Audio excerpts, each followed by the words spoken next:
terpujilah nama-Mu Tuhan Yesus. Kami percaya Tuhan, Kau akan jadikan kami Tuhan Yesus menjadi alat-alat-Mu Bapa, dan jadikan kami menjana-Mu Tuhan Yesus. Tuhan Yesus, kami telah menaikkan puji-pujian kami. Kami yakin Tuhan Yesus, Kau telah bertahta dan hadirat-Mu Tuhan memenuhi kami di tempat yang tinggi, di tempat ini Tuhan. Tiba saatnya Tuhan Yesus, kami akan mendengarkan firman-Mu. Berkati, urapi hamba-Mu Tuhan, untuk menyampaikan firman-Mu, sehingga firman-Mu Tuhan menjadi terang pelita bagi kaki kami dan terang bagi jalan kami. Berkata-katalah Engkau Tuhan melalui bibir hamba-Mu untuk memperbaiki kelakuan kami, tingkah laku kami Bapa, sehingga kami nantinya Tuhan semakin layak, kudus di hadapan-Mu, dan dibenarkan Bapa, sama seperti Abraham dibenarkan pada zamannya. Dan kami mau mengikuti Tuhan Yesus apa yang Kau kehendaki dalam kehidupan kami. Terima kasih sekali lagi Bapa, urapi hamba-Mu sehingga pesan-pesannya memberikan hikmat dan pengertian di dalam kehidupan kami. Di dalam nama Tuhan Yesus kami mengucap syukur dan siap mendengarkan firman-Mu. Haleluya. Amin.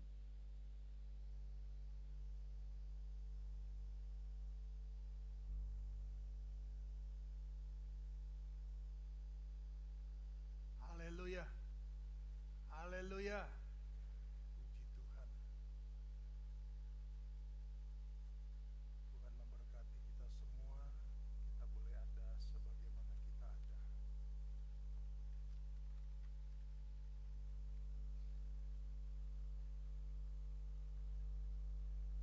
Kita buka Alkitab kita dalam kitab Imamat. Kitab ketiga dari 5 kitab yang ditulis oleh Musa. Imamat pasalnya yang kedua,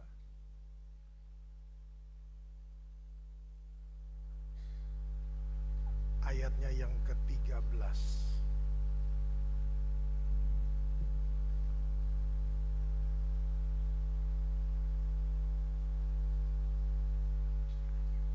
Imamat pasalnya yang kedua, ayatnya yang ke-13.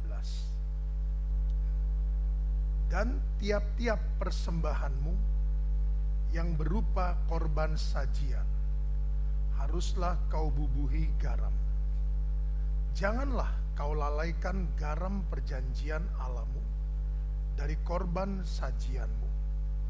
Beserta segala persembahanmu haruslah kau persembahkan garam. Puji Tuhan.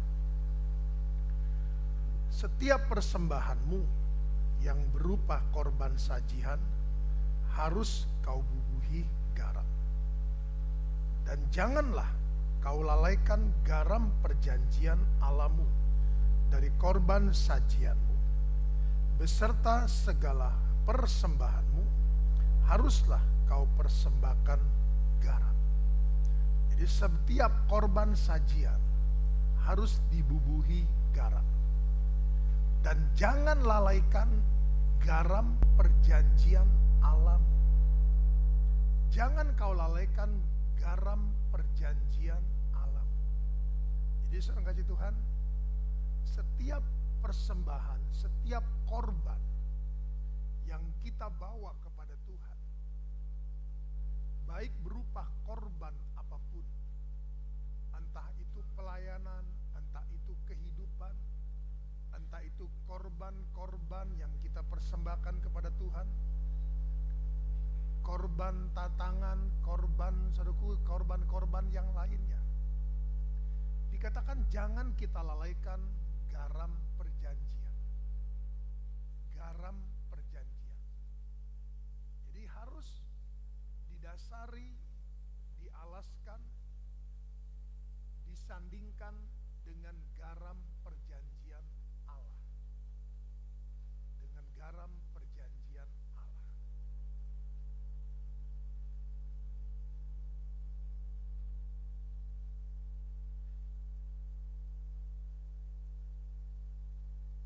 Kita tidak boleh melalaikan garam perjanjian itu. Karena garam perjanjian itu yang membawa persembahan kita berkenan. Dalam arti kata, persembahan yang kita bawa adalah persembahan yang sesuai dengan garam perjanjian itu. Nah, apa garam perjanjian itu? Apa garam perjanjian itu, saudaraku? Apa garam itu yang dimaksudkan dalam Alkitab? Nah, inilah yang kita akan pelajari. Saya harapkan kita menyimak baik-baik, karena ini berkaitan dengan masa depan kita sebagai orang Kristen. Masa depan kita sebagai orang Kristen. Nah,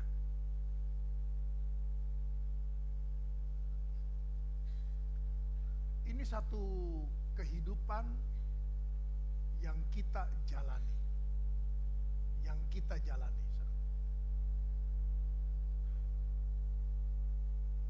Di dalam 1 Korintus 15 ayat 45 dikatakan bahwa Adam adalah yang pertama dan ada Adam yang kedua. 1 Korintus 15 ayat 45. Dan kita tahu, saudaraku, bahwa Allah juga mempunyai perjanjian dengan Adam. Beranak cuculah dan kuasailah bumi dan ternikmatilah berkat-berkat yang Tuhan sediakan melalui ciptaan hari yang pertama sampai hari yang ke-6. Jadi itu perjanjian Allah dengan Adam. Nah, perjanjian Allah itu secara singkat itu digenapi melalui Yesus. Oleh karena itu, mengapa ada 4.000 hasta? Jadi perjanjian Adam itu digenapi ketika Yesus mati di atas kayu salib. Apabila anak manusia itu ditinggikan, maka dia akan banyak menarik jiwa ikan-ikan yang ada. Dan kita tahu 4.000 hasta yang 1.000 hasta yang keempat atau 4.000 hasta dijanjikan bahwa ikan-ikan akan mengalir dan semua akan menjadi berkat. Nah, Yesus sudah mati dan dia menjadi berkat. Itulah sebabnya mengapa dalam pelajaran Alkitab, saudaraku, ada pelajaran seperti ini. Jadi perjanjian Adam digenapi, selesai, saudaraku, digenapi melalui Yesus. 1 Korintus 15 ayat 45. Adam yang pertama, ada Adam yang kedua. Nah, Adam yang kedua mati buat manusia, buat, saudaraku, menghapus dosa yang diperbuat oleh Hawa dan Adam, sehingga, saudaraku, tidak ada lagi yang menghalangi 4.000 hasta ini berkarya dalam kehidupan Adam dan keturunan Adam, khususnya keturunan Adam. Nah, jadi dari perjanjian lama, hal ini, saudara kasih Tuhan, Allah sudah memperhitungkan dan merancangkan satu rancangan yang luar biasa. Lalu dalam perjanjian baru, kita tahu bahwa perjanjian Allah itu diulangi kepada Abraham. Kejadian 12, Kejadian 13, Kejadian 15, Kejadian 17. Diulangi, saudaraku. Oleh karena itu kita menjadi anak-anak Abraham. Nah, kalau perjanjian Adam digenapi oleh Yesus, maka perjanjian Abraham harus melalui Yesus, baru perjanjian ini tergenapi. Sekali lagi, perjanjian Adam digenapi oleh Yesus. Perjanjian Abraham harus melalui Yesus. Sehingga saudaraku, kita yang menjadi anak-anak Abraham, melalui karya Yesus di atas kayu salib, dia menjadi kutuk karena kita. Sehingga dia, saudaraku, yang tidak berdosa menjadi berdosa karena kita. Maka berkat-berkat ini kita terima. Berkat-berkat ini kita terima, saudaraku. Itulah sebabnya mengapa, saudara kasih Tuhan, kita perlu memahami tentang Alkitab, dan khususnya pelajaran-pelajaran Alkitab. Ibu Kori mengirimkan saya satu artikel berkaitan dengan peristiwa di Tanjung Balai. Ada seorang yang bertanya kepada, apa itu anjan kor?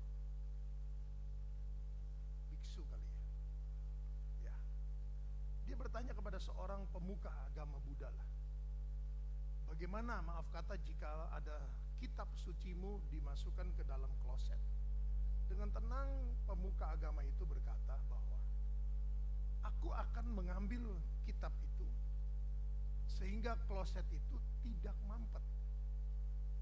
Jadi saudaraku, dasarnya adalah artinya bahwa tidak marah karena kitab suci yang dibuang ke tempat kotor.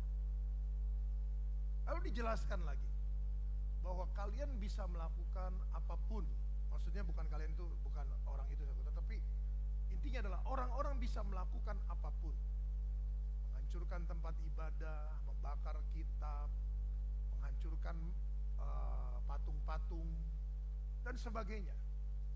Namun ingat, kalian tidak bisa menghancurkan, dan yang penting adalah pelajaran agama Buddha tidak boleh dihancurkan. Jadi maksudnya adalah bahwa di atas segala sesuatunya itu, yang penting adalah pelajaran, pengajaran. Pemuka agama ini menyatakan hal itu seperti itu, bahwa apapun yang bisa dilakukan oleh orang-orang, yang penting pengajarannya jangan sampai dihancurkan. Nah, kita tahu saudaraku, pengajaran apa? Mereka pun saudaraku memakai kasih. Nah, saudara kasih Tuhan, hal-hal seperti ini kelihatannya ringan, tidak ada kaitannya, saudara. Salah. Ini saudara kasih Tuhan, harus ada kaitannya. Kita juga memegang, Allah juga memegang, saudaraku, perjanjian Adam. Beranak cuculah dan kuasailah bumi, dan nikmatilah berkat-berkat yang aku siapkan, aku ciptakan.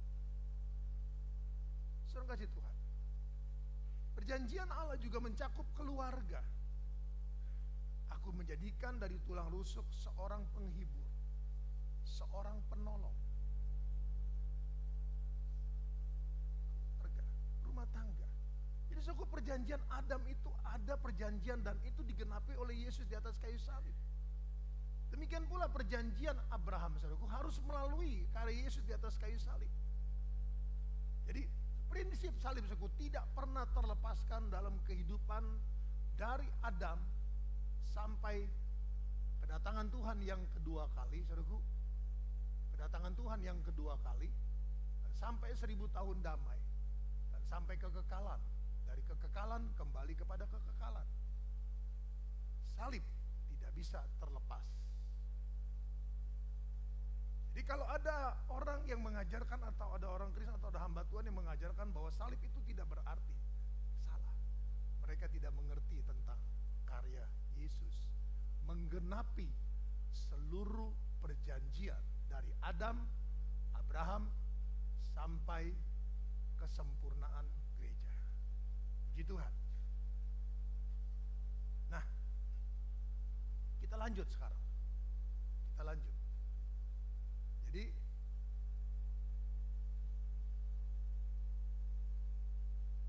ya, kita buka Kejadian 18. Kitab Kejadian pasal 18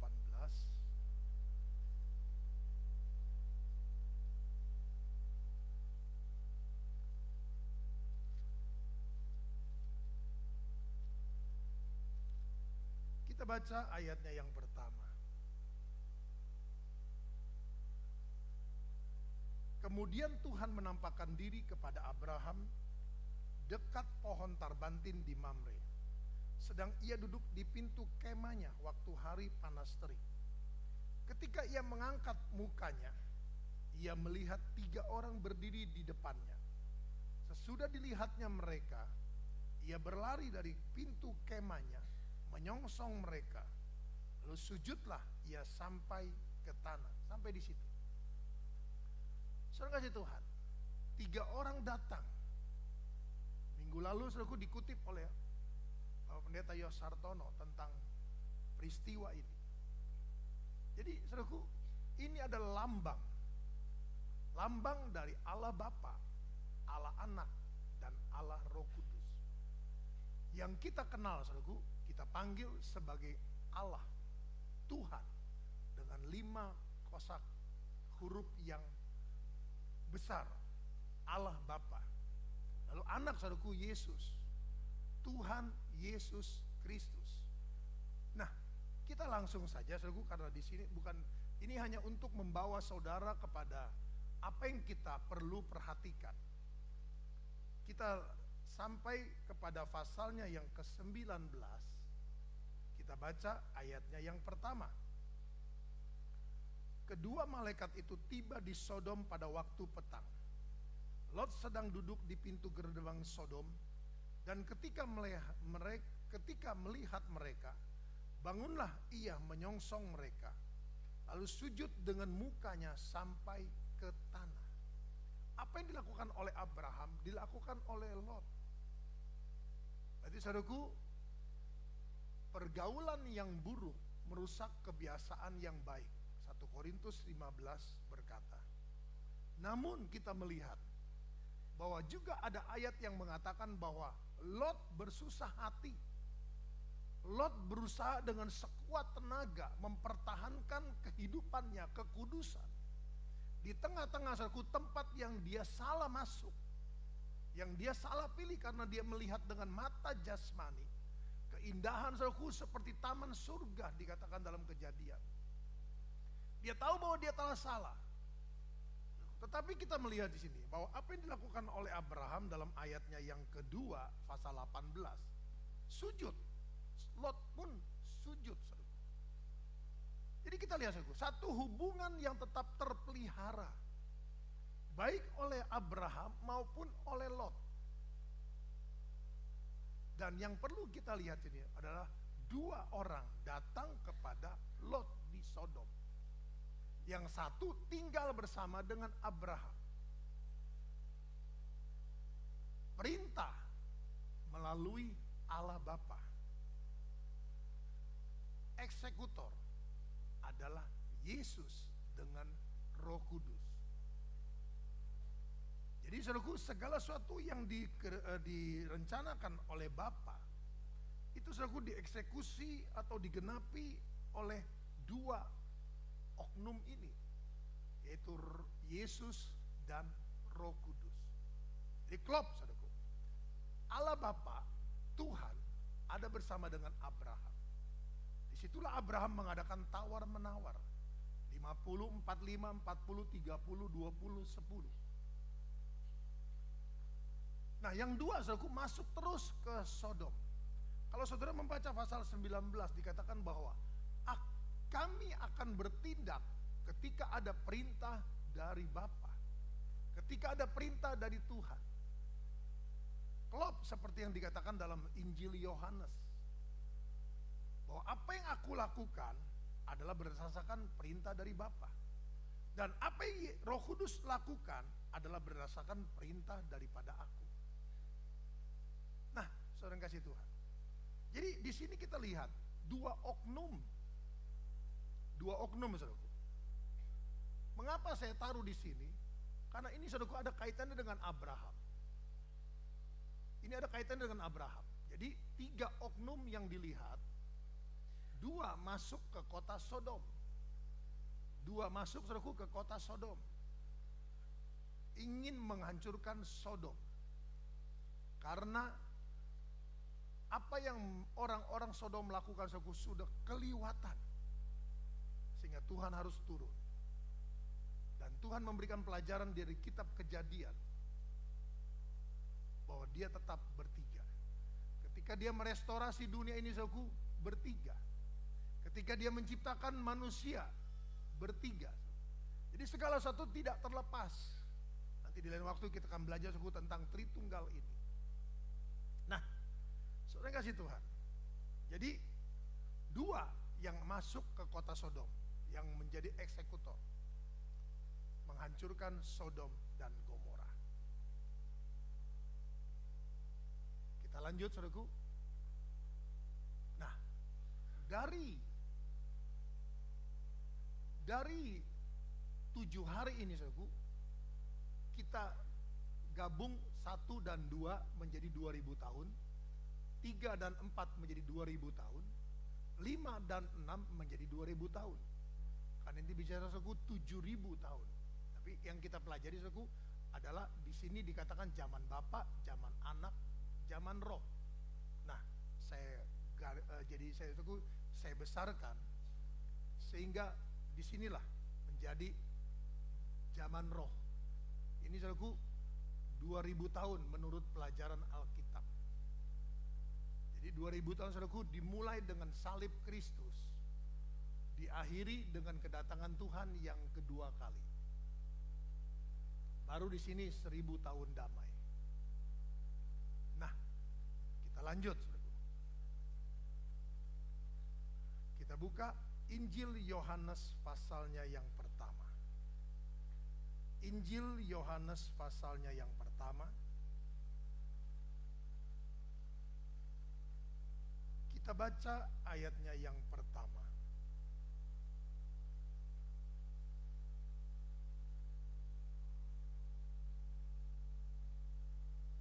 Pada mulanya adalah firman. Firman itu bersama-sama dengan Allah, dan firman itu adalah Allah. Kita lompat ayat 14. Firman itu telah menjadi manusia dan diam di antara kita. Dan kita telah melihat kemuliaannya. Itu kemuliaan yang diberikan kepadanya sebagai anak tunggal Bapa, penuh kasih karunia dan kebenaran. Nah, tadi kita sudah lihat dalam kitab Kejadian bahwa 2 orang atau 2 oknum atau 2 Allah dari Tritunggal Allah masuk ke kota Sodom, dan dia adalah Yesus dan Roh Kudus. Anak dan Roh Kudus. Yesus dan Kristus. Nah, Yohanes menjelaskan bahwa pada mulanya adalah firman, dan firman itu bersama-sama dengan Allah, dan firman itu adalah Allah, dan firman itu telah menjadi manusia. Saya percaya, saudaraku, kita semua tahu tentang hal ini. Kebangetan kalau kita sebagai orang yang sudah sekian tahun, saudaraku, belajar Alkitab, kita tahu tentang firman dan siapa itu firman. Jadi firman itu pada mulanya adalah Allah. Namun, saudaraku, menjadi manusia, dan yang kita kenal sebagai Yesus. Jadi firman itu adalah Yesus, Yesus itu adalah firman. Lanjut, kita buka Yohanes 14. Pasal 14 ayatnya yang ke-16.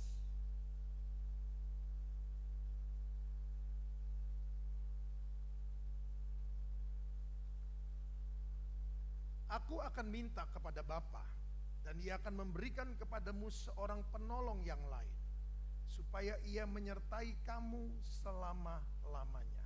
Puji Tuhan. Jadi, saudaraku, klop sudah. Dalam Kejadian tadi, 2 orang yang diutus ke Sodom, firman dan Roh Kudus. Jadi, saudara kasih Tuhan, gereja mula-mula dikuasai oleh firman dan Roh Kudus. Jadi, saudara taruh firman dan Roh Kudus berjalan setelah dalam gereja mula-mula. Nah, lanjut, saudaraku. Kita buka Injil Matius pasalnya yang kelima. Matius pasalnya yang kelima.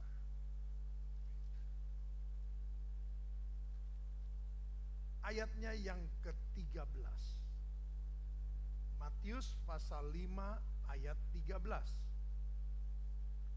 Kamu adalah garam dunia. Jika garam itu menjadi tawar, dengan apakah ia diasinkan? Tidak ada lagi gunanya selain dibuang dan diinjak orang. Kamu adalah terang dunia. Kota yang terletak di atas gunung tidak mungkin tersembunyi. Lagi pula orang tidak menyalakan pelita lalu meletakkannya di bawah gantang, melainkan di atas kaki dian, sehingga menerangi semua orang di dalam rumah itu. Demikianlah hendaknya terangmu bercahaya di depan orang, supaya mereka melihat perbuatanmu yang baik dan memuliakan Bapamu yang di surga. Puji Tuhan. Nah, saudaraku, jadi kita lihat di sini. Ini masih lambang, saudaraku. Lambang tapi nyata, diestafetkan, diberikan, diwariskan kepada orang Kristen. Jadi apa garam ini? Nanti kita akan dapat jawabannya. Jadi garam ini garam ini adalah firman. Jadi garam ini adalah firman. Garam ini adalah firman. Pelita itu adalah Roh Kudus. Garam itu adalah firman. Tetapi dikatakan kamu adalah garam dunia. Jadi saudaraku, garam itu, firman itu bukan lagi di luar kita, tetapi saudaraku menjadi kita. Jadi kita adalah firman. Firman adalah kita. Mengerti saudaraku? Kita adalah firman. Firman adalah kita. Nah, kita punya tugas mengasinkan dunia, bukan menawarkan dunia. Mengapa saudaraku orang Kristen mudah berubah? Karena saudaraku bukan mengasinkan dunia, tetapi saudaraku menjadi tawar karena dunia. Menjadi tawar karena dunia. Nah, yang kedua, kamu adalah terang dunia. Apa itu terang, saudaraku? Pelita. Pelita di sini adalah Roh Kudus. Jadi saya kasih Tuhan, apa yang kita pelajari tadi dalam Injil Yohanes, pada mulanya adalah firman dan firman itu bersama-sama dengan Allah dan firman itu adalah Allah. Dan firman itu adalah menjadi manusia. Dan aku akan meminta kepada Bapa untuk memberikan kepadamu apa yang dijanjikan Bapa, yaitu Roh Kudus, Roh kebenaran. Dan saya kasih Tuhan, secara singkat kita belajar bahwa firman dan Roh Kudus ini sudah menjadi bagian kita. Jadi kita adalah firman, firman itu adalah kita. Haleluya. Saudara mau menjadi firman? Nah, oleh karena itu saudaraku, apa yang kita lakukan, Imamat pasal 2 tadi, harus saudaraku dengan garam perjanjian Allah.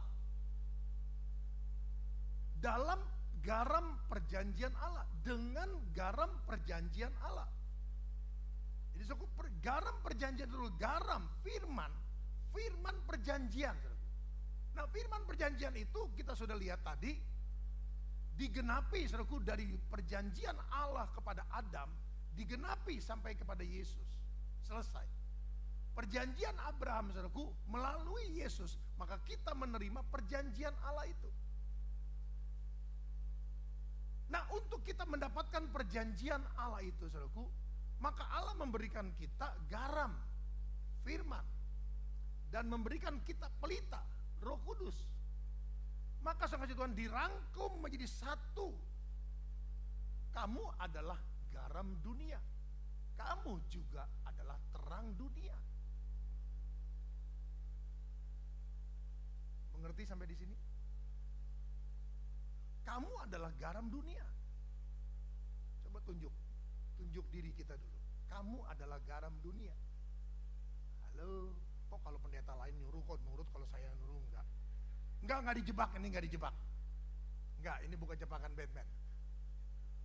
Saya adalah garam dunia. Saya adalah terang dunia. Tunjuk sekarang sebelah kiri kananmu. Kamu adalah garam dunia. Kamu adalah terang dunia. Nah, jelas saudaraku. Jadi bukan orang lain. Kita dan semua. Jadi saudaraku, tadi kita sudah tunjuk diri kita, lalu kita berkata mengingatkan orang lain. Nah, jelas saudaraku. Jadi kita adalah garam. Kita adalah terang. Ya, ingat itu. Kita adalah garam dan kita adalah terang. Kita lanjut. Kita buka sekarang Lukas 17. Lukas 17. Kita baca ayatnya yang ke-26.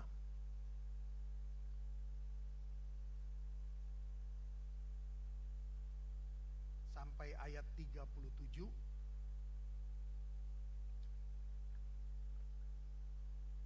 Dan sama seperti terjadi pada zaman Nuh, demikian pula lah halnya kelak pada hari-hari anak manusia. Mereka makan dan minum, mereka kawin dan dikawinkan, sampai kepada hari Nuh masuk ke dalam bahtera. Lalu datanglah air bah dan membinasakan mereka semua. Demikian pula juga seperti yang terjadi di zaman Lot. Mereka makan dan minum, mereka membeli dan menjual, mereka menanam dan membangun. Tetapi pada hari Lot pergi keluar dari Sodom, turunlah hujan api dan hujan belerang dari langit dan membinasakan mereka semua. Demikianlah halnya kelak pada hari di mana anak manusia menyatakan dirinya. Barang siapa pada hari itu sedang di peranginan di atas rumah dan barang-barangnya ada di dalam rumah, janganlah ia turun untuk mengambilnya. Dan demikian juga orang yang sedang di ladang, janganlah ia kembali. Ingatlah akan istri Lot.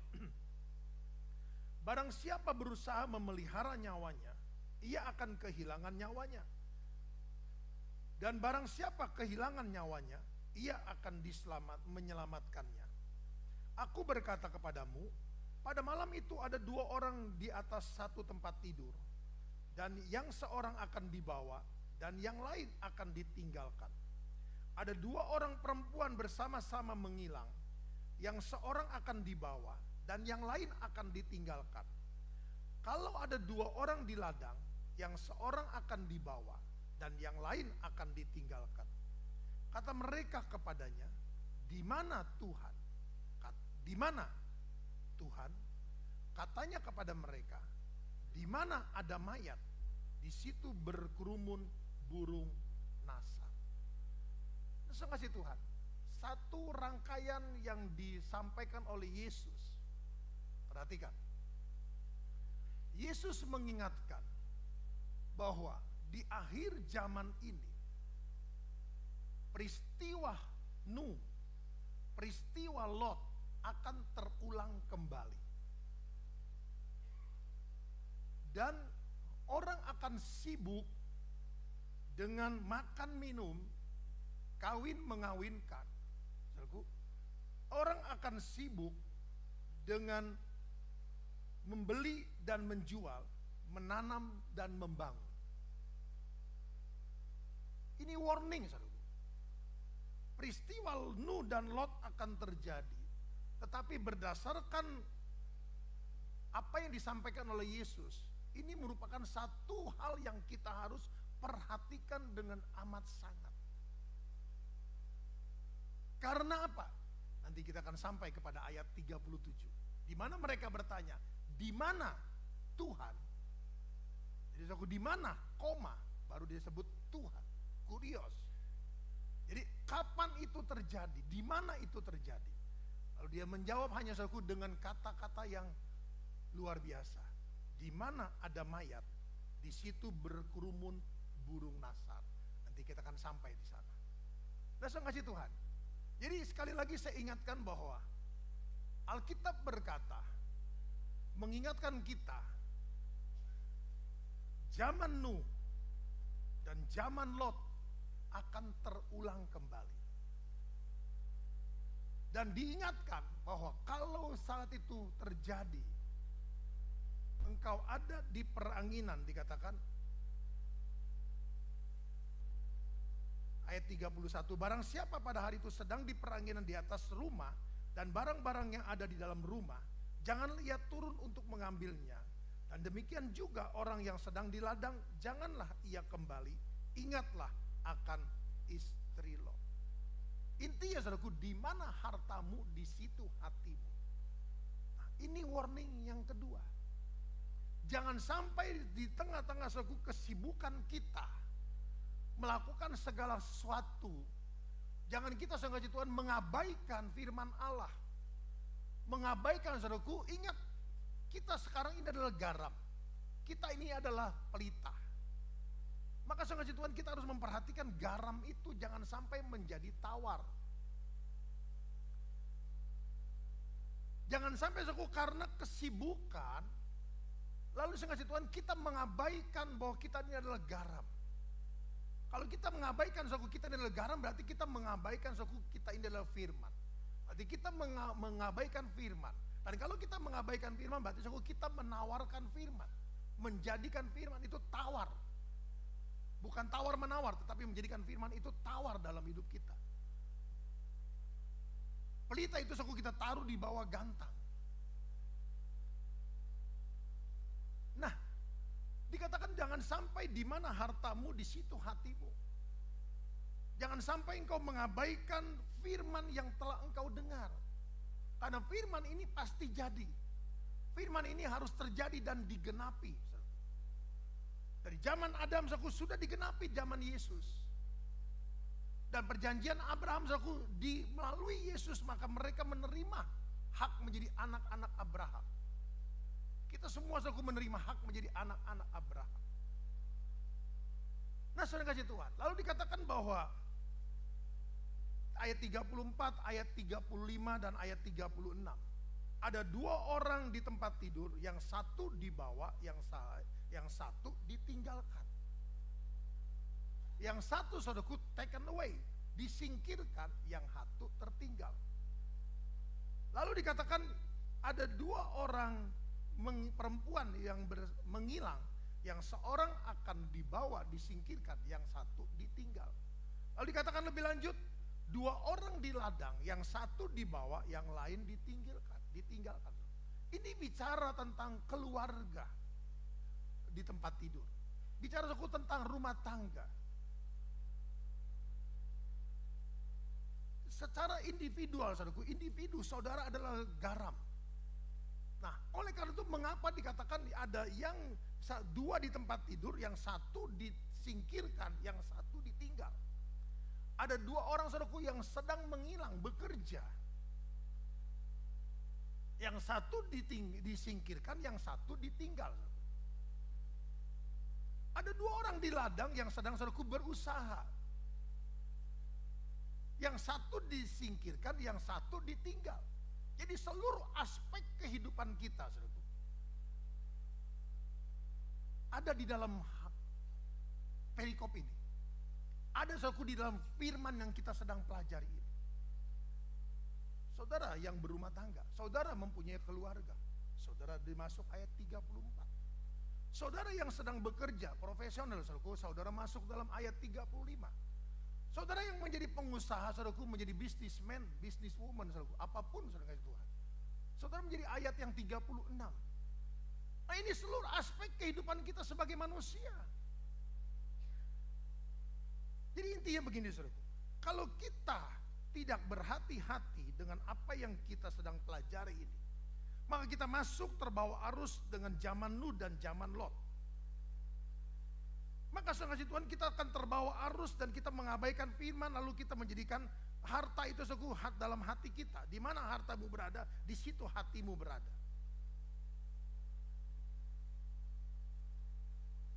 Karena langkah kita, saudaraku, keputusan kita, pilihan kita di sini ini, di zaman Lot ini, dan kita menguasai hati kita, harta kita, atau kita dikuasai harta kita.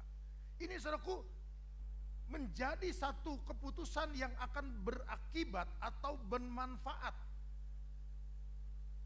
Bermanfaat adalah saudara akan menjadi gereja yang disingkirkan. Berakibat adalah saudara akan menjadi gereja yang tertinggal. Mengerti? Halo?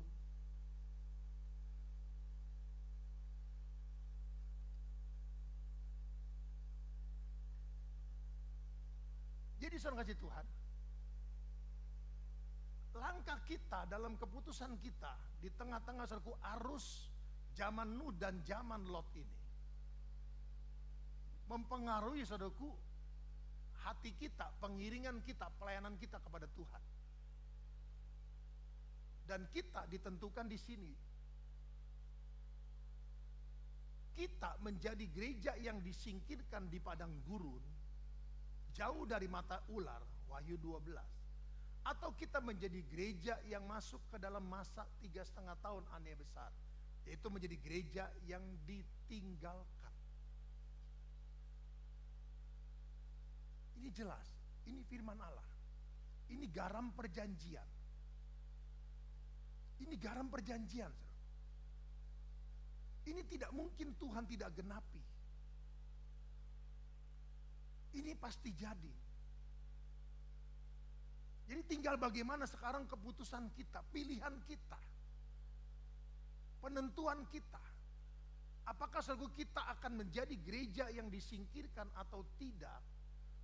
Atau kita menjadi gereja saudara yang ditinggal, tertinggal. Jadi saudara tidak bisa bilang, oh saya tidak menjadi bagian dari sini. Enggak bisa. Saudara punya keluarga. Saudara punya rumah tangga bagi yang sudah berumah tangga. Saudara bekerja. Saudara berusaha. Jadi saudara bilang saya tidak masuk di sini, di mana? Di mana saudara? Pilihan hanya dua, saudara. Keputusan kita menghasilkan dua pilihan. Gereja yang disingkirkan atau gereja yang tertinggal, itu saja.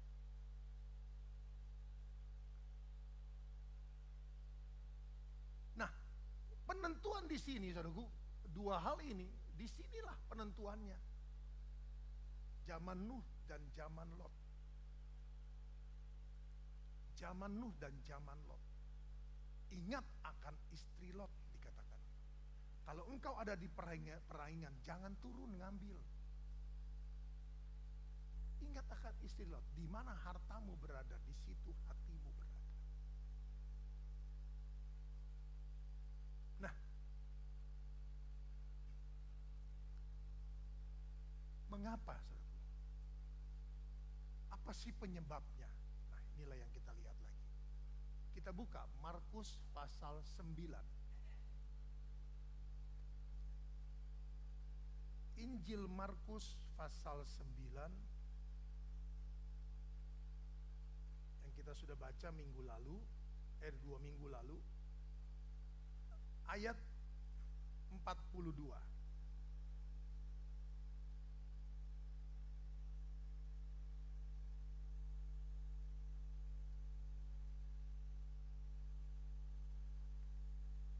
Barang siapa menyesatkan salah satu dari anak-anak kecil yang percaya ini, lebih baik baginya jika sebuah batu kilangan diikatkan pada lehernya, lalu ia dibuang ke dalam laut. Dan jika tanganmu menyesatkan engkau, penggallah, karena lebih baik engkau masuk ke dalam hidup dengan tangan kudung daripada dengan utuh kedua tanganmu dibuang ke dalam neraka, ke dalam api yang tak terpadamkan. Di tempat itu ulatnya tidak akan mati dan apinya tidak akan padam. Dan jika kakimu menyesatkan engkau, penggallah, karena lebih baik engkau masuk ke dalam hidup dengan timpang daripada dengan utuh kedua kakimu dicampakkan ke dalam neraka. Di tempat itu ulatnya tidak akan mati dan apinya tidak akan padam. Dan jika matamu menyesatkan engkau, cungkilah, karena lebih baik engkau masuk ke dalam kerajaan Allah dengan bermata satu daripada dengan bermata dua dicampakkan ke dalam neraka, di mana ulat-ulat bangkai tidak mati dan api tidak padam. Karena setiap orang akan digarami dengan api. Garam memang baik, tetapi jika garam menjadi hambar, dengan apakah kamu mengasinkannya? Hendaklah kamu selalu mempunyai garam dalam dirimu dan selalu hidup berdamai, yang seorang dengan yang lain. Jadi saya kasih Tuhan, mengapa banyak orang saudaraku terperdaya di zaman Nuh dan zaman Lot? Sehingga di mana hartamu berada, di situ hatimu berada. Karena garam itu saudaraku tidak lagi dikatakan ayat 49, karena setiap orang akan digarami dengan api. Saudara kasih Tuhan, garam itu tidak lagi saudara Tuhan digarami dengan api. Firman itu tidak lagi saudaraku disampaikan dengan api Roh Kudus. Sehingga firman itu saudaraku tidak menjadi rema. Maaf, firman saudaraku yang diurapi dan digarami dengan api saudaraku, diterima tidak dengan api juga akan menjadi hambar. Itu yang kita harus perhatikan, jangan lupa. Itulah sebabnya saudaraku, mengapa kita dalam setiap tahun saudaraku minimal yang dapat saya lakukan, ada doa 10 malam. Api saudaraku, api itu perlu. Mengapa saya ngasih Tuhan, saya berkata bahwa kita kalau bisa usahakan hadir di dalam doa hari Selasa jam 7. Karena di situ saudaraku ada pujian, ada penyembahan, ada praise, ada worship, saudaraku. Ada pujian, ada penyembahan kita kepada Tuhan, saudaraku. Minimal setiap minggu 15 menit saudaraku sampai 20 menit. Kita ngasih Tuhan menyembah Tuhan.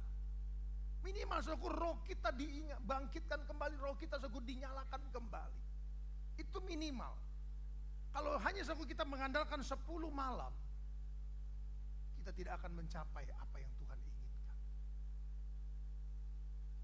Lalu saudaraku, saya berusaha dengan segala daya mengadakan ibadah saudaraku kepenuhan Roh Kudus. Pertama datang saudaraku 70, lalu bulan depan 60, 50, 40 saudaraku. Seperti Abraham tawar menawar dengan Tuhan, sampai akhirnya tinggal 10. Nah, saya kasih Tuhan, harus digarami dengan api.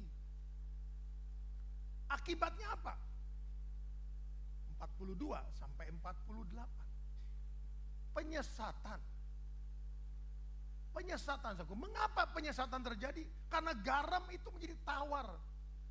Karena tidak, saudaraku, garam itu digarami dengan api, maka garam itu menjadi tawar. Itulah sebabnya, saudaraku, mengapa orang begitu mudah berubah. Pergaulan yang buruk, saudaraku, merusak kebiasaan yang baik. Karena apa yang saudara dengar, saudaraku, ketika saudara bergaul dengan pergaulan yang buruk, saudaraku, semua ini tertutup.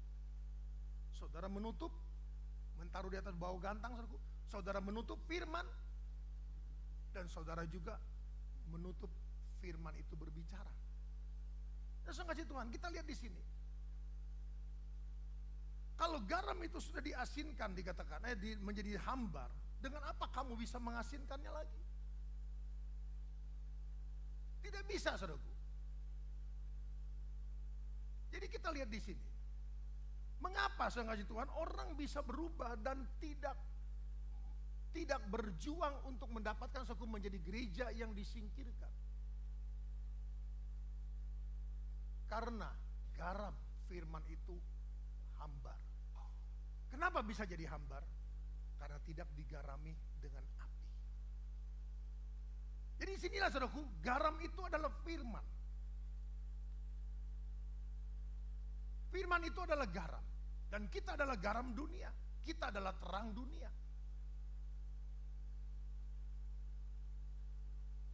Kita buka lagi. Lukas 14. Lukas 14. Kita baca ayat 28.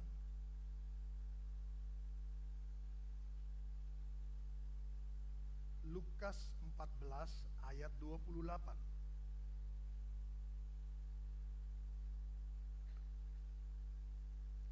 Sebab siapakah di antara kamu yang kalau mau mendirikan sebuah menara tidak duduk dahulu, membuat anggaran biayanya, kalau cukup uangnya untuk menyelesaikan pekerjaan itu. supaya jikalau ia sudah meletakkan dasarnya dan tidak dapat menyelesaikannya, jangan-jangan semua orang yang melihatnya mengejek dia sambil berkata, orang itu mulai mendirikan tetapi ia tidak sanggup menyelesaikannya.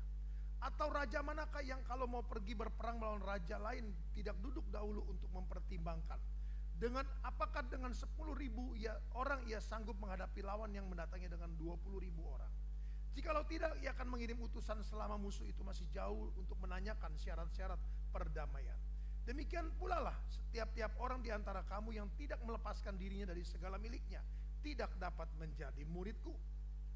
Garam memang baik, tetapi jika garam juga menjadi tawar, dengan apakah ia diasinkan? Tidak ada lagi gunanya baik untuk ladang maupun untuk pupuk. Orang membuangnya saja. Siapa mempunyai telinga untuk mendengar, hendaklah ia mendengar. Singkat saudaraku, karena waktu. Di sini adalah garam tentang Roh Kudus. Kalau tadi dalam Markus pasal 9 itu bicara tentang garam itu sebagai firman.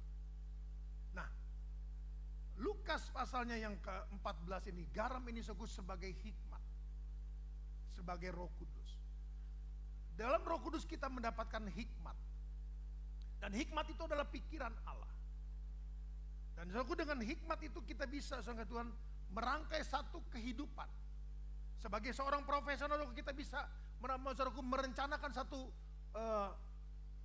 strategi, saudaraku, dalam menjalankan semua apapun posisi kedudukan kita dengan perusahaan, saudaraku, dengan apapun bidang yang Tuhan percayakan kepada kita melalui perusahaan itu. Inilah hikmat, saudaraku. Jadi garam di sini adalah Roh Kudus dan garam ini adalah hikmat. Jadi saya kasih Tuhan, kalau kita lalai akan semuanya ini, kalau kita lalai akan semuanya ini, kita kembali kepada Matius pasal 5. Kita kembali kepada Matius pasal 5. Ayatnya yang ke-13. Matius pasal 5 ayat 13. Kamu adalah garam dunia. Jika garam itu menjadi tawar, dengan apakah ia diasinkan? Tidak ada lagi gunanya selain dibuang dan diinjak orang. Saudara kasih Tuhan, tadi saya sudah katakan bahwa kita adalah firman. Firman itu adalah kita. Garam itu adalah firman. Jadi kita adalah garam dunia. Kita adalah terang dunia. Nah, jikalau garam itu menjadi tawar, tidak ada lagi dikatakan apa kita mengasinkan, tidak lagi gunanya selain dibuang dan diinjak orang. Selain dibuang dan diinjak orang. Kita lanjut. Kita buka lagi Lukas 17.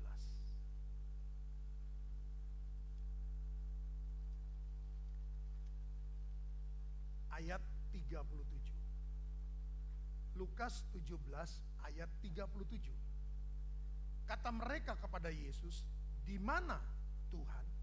Katanya kepada mereka, "Di mana ada mayat, di situ berkerumun burung nasar."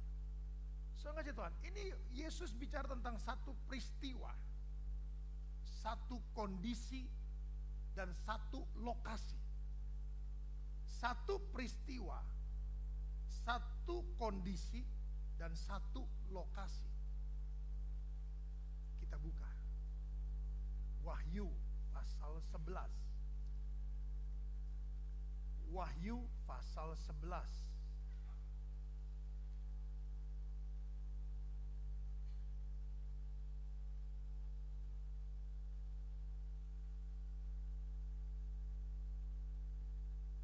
Ayat 8. Dan mayat mereka akan terletak di atas jalan raya kota besar yang secara rohani disebut Sodom dan Mesir, di mana juga Tuhan mereka disalibkan. Jadi saya kasih Tuhan, peristiwa di mana Musa dan Elia akan menjadi dua saksi di Yerusalem. Peristiwa pertama sudah digenapi, di mana ada mayat, di situ berkerumun burung nasar. Satu peristiwa, satu kondisi, satu lokasi. Peristiwa itu saudaraku, Yesus sudah mati di atas kayu salib. Ayat 8 dikatakan dari kitab Wahyu, di mana juga Tuhan mereka disalibkan. Tuhan mereka disalibkan. Jadi saya kasih Tuhan, kalau kita bicara panjang, tapi saudaraku intinya adalah diingatkan kepada mereka bahwa Yesus pernah disalibkan di sini. Tapi saya kasih Tuhan, saya ingin membawa saudara adalah kepada apa yang kita pelajari pada hari ini. Bahwa ingat, firman itu telah menjadi manusia dan Roh Kudus diberikan kepada kita. Dan dia, firman itu dan Roh Kudus adalah bagian dari kita dan kita bagian dari mereka. Dan saudaraku, dan kondisi kita sedang hadapi ada satu kehidupan, satu kondisi di mana banyak orang beralih saudaraku mengutamakan segala sesuatunya sehingga menjadi istri Lot. Mengapa hal itu terjadi? Karena firman yang menjadi hambar. Karena firman saudaraku tidak dengan Roh Kudus diurapi dan dibakar, tidak dinyalakan. Dan Roh Kudus sama Tuhan juga akan menjadi tawar.